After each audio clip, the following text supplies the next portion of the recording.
बिस्मिल्लाहिर्रहमानिर्रहीम बिस्मिल्लाहिर्रहमानिर्रहीम। आज हम क्लास 9th की एक्सरसाइज 1.1 करेंगे जो हमारे पास मैथमेटिक्स है। इसमें हम आपको बताएंगे मैट्रिसेस को कैसे सॉल्व करना है और हम उन्हें कैसे फाइंड कर सकते हैं। उसके लिए हमें सबसे पहले ये जानना ज़रूरी है कि रो मैट्रिक्स क्या होते हैं। जब हम लेफ़्ट टू राइट या राइट टू लेफ़्ट लिखे जाएंगे वो हमारे पास रो मैट्रिक्स होते हैं, ठीक है, जो एक लाइन में लिखे जाते हैं।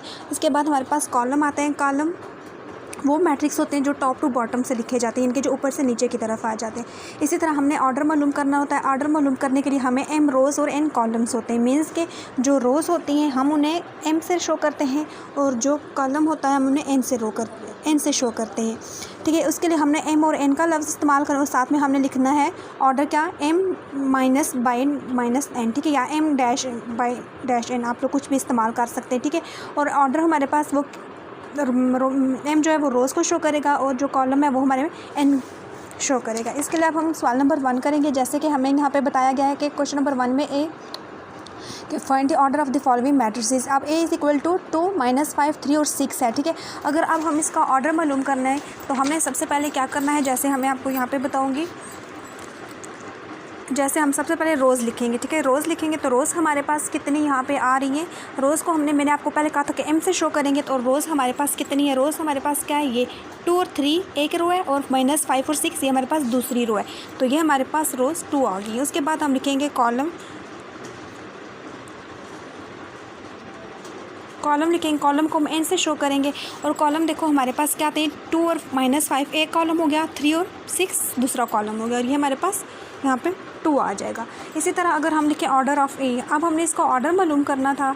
हम लिखेंगे order of A is equal to M minus by minus N, जो हमने आपको मैंने पीछे बताया था। अब रोज़ एम से होती है M2 माइनस बाय माइनस 2, ठीक है। ये हमारे पास क्या इसका आंसर आ जाता है।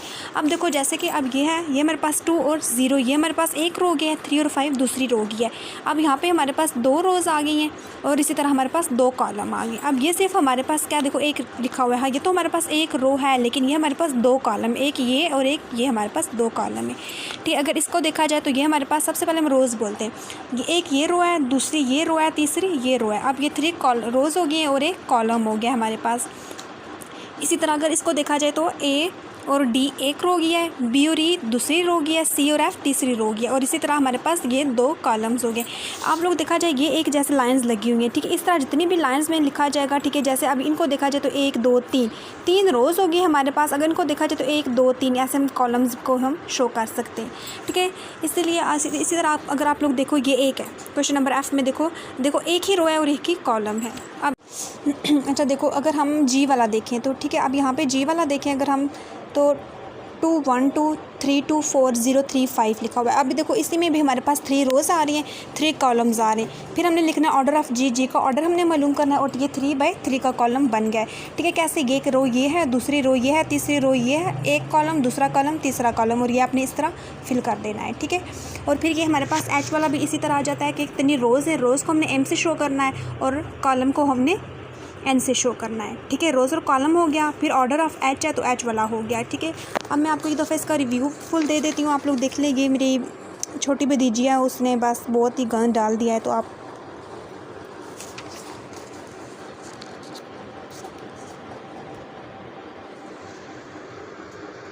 क्वेश्चन नंबर 2 की तरफ आते हैं। यहाँ पे हमें कह रहे हैं which of the following matrices are equal, कि कौन से मैट्रिसेस हैं वो आपस में इक्वल हैं, ठीक है। उसके लिए देखो अब इक्वल हमने बताना है। जैसे अब हमारे पास कॉल ए है वो हमारे पास सिर्फ 3 है, बी से नहीं मैच कर रहा है लेकिन सी से मैच कर रहा है। क्यों? क्योंकि 5 - 2 लिखा हुआ, 5 - 2 तो 3 आ जाता है। मीन्स के ए और सी आपस में मैच कर जाते हैं। लेकिन जैसे आप देखा जाए बी और डी है, ठीक है। अब आप बताओ कि बी और डी क्या सेम हो रहे हैं, ठीक है। इसी तरह हम लोगों ने चेक करना है, जैसे 3 - 1 है तो 2 आ जाता है, 3 और 3 6 आ जाता है, 2 और 6 में 2 और 6 ये आपस में मैच कर रहे हैं, ठीक है। इसी तरह हमने मालूम करना है, लेकिन इनके लिए भी हमने ऑर्डर हमने लाजमी चेक करना है। यहाँ पे भी देखो जैसे रोज़ एम एक है, कॉलम भी एक है, एम बाय 1/1 है, ठीक है। इसी तरह 3 और 5 लिखा हुआ है, 1 और 2 है, 1/2 है। फिर सी में देखो कि 5 - 2 करेंगे तो 3 आ जाता है, तो 3 है तो 3 को आप हल करेंगे कि फर्स्ट रो है और पहले एक ही रो है और एक ही कॉलम है तो 1/1 का। अब 1/1 किससे मैच कर रहा है, ए और सी आपस में मैच कर रहे हैं, ठीक है। फिर बी वाला था और उसके बाद हमारे पास 2 और 6 ई आ रहा है, ठीक है। अब देखो इसमें सॉरी एक मिस प्रिंट हुआ है। अब 2 रोज़ और 2 कॉलम्स आ गए हमारे पास, इस तरह 2/2 का आ गया। ये देखो 2 रोज़ और फर्स्ट कॉलम। इसी तरह जी वाले में देखो 2 और 6 है तो 2 रोज़, ठीक है, सॉरी यहाँ पे 3 - 2 है, ठीक है, हाँ ये 2 रोज़ है और फर्स्ट कॉलम है, ठीक है, 2/1 आ गया। फिर इस तरह 4 और 6 वाला देख ले।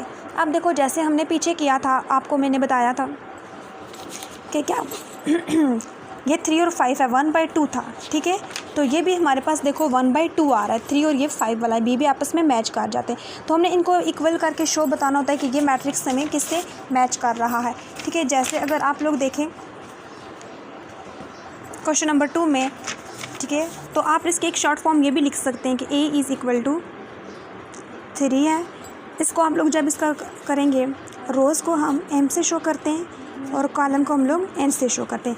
अब हमारे पास एक ही रो है और एक ही कॉलम है। अब इन सवालों में से हम लोग खुद ही ढूंढ लेते हैं। अब जैसे मुझे पता लग गया C है, C अगर हम लोग लिखें तो C का हमारे पास क्या है 5 - 2।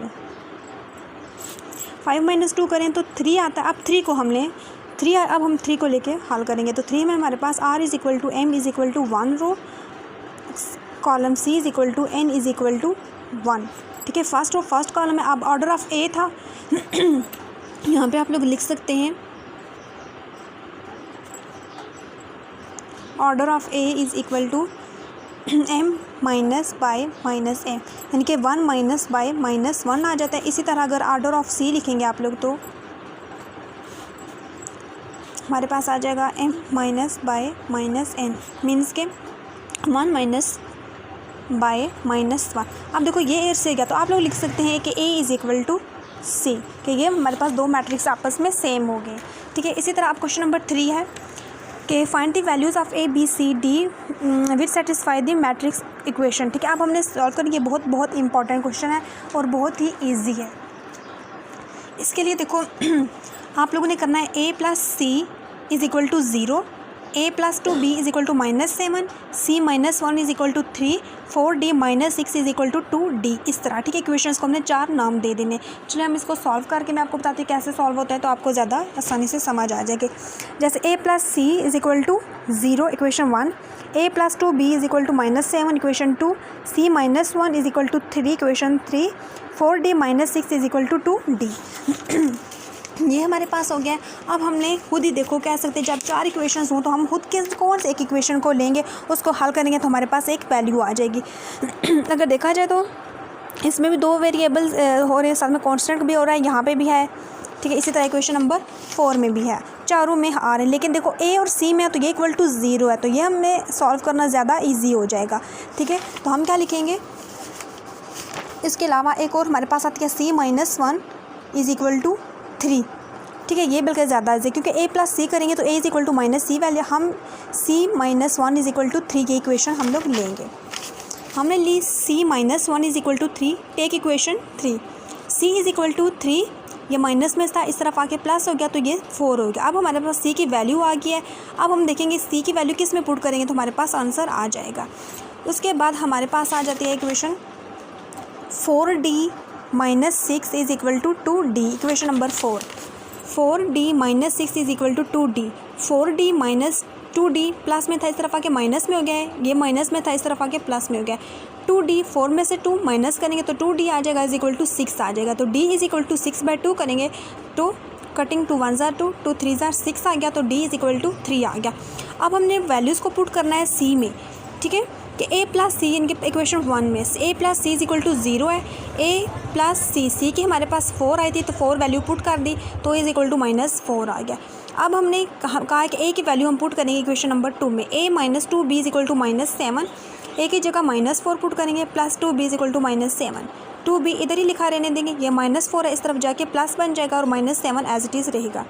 2B = -7 और +3, प्लस माइनस बड़ी वैल्यू का साइन लगेगा, 7 में से 4 गए तो 3 आ जाएगा।